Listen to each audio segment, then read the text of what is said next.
দেখুন, প্রত্যেকটি মানুষই চায় তার জীবনে সুখ বৃদ্ধি পাক, সুখের হোক তার জীবনটা এবং আনন্দময় হোক তার জীবনটা। এজন্য আপনারা কি করবেন, প্রত্যেকদিন সকালবেলা যখন ঘুম থেকে উঠছেন না, তখন নিজের হাতের যে দুটো তালু আছে এই তালু দুটো অবশ্যই দর্শন করবেন এবং একটা ছোট্ট মন্ত্র একবার জপ অবশ্যই করবেন। মন্ত্রটা কি?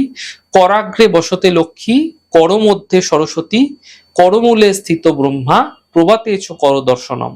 এই মন্ত্র একবার পাঠ করে পুরুষেরা ডান পা মাটিতে ফেলে এবং মহিলারা বাম পা মাটিতে ফেলে আপনারা নিত্যক্রিয়া করতে শুরু করুন।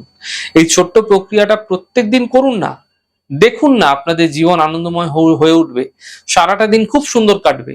এই ছোট্ট ছোট্ট প্রক্রিয়া অত্যন্ত লাভকারী হতে পারে আপনাদের জন্য। আপনারা ঘুম থেকে উঠেই প্রক্রিয়াটি করুন, দেখবেন সারাটা দিন শুভত্ব বজায় থাকবে এবং দেখবেন সব ঝুট ঝামেলা যেগুলো লেগেছিল না, সেগুলো দেখবেন ধীরে ধীরে সরে যাচ্ছে, কেটে যাচ্ছে। অশান্তি ঝঞ্ঝাটের মধ্যে মন যেরকম ডিস্টার্ব হয়েছিল, সেইখান থেকে আপনার মন কিন্তু ধীরে ধীরে সহজ হয়ে যাবে, সেখান থেকে বেরিয়ে আসবে।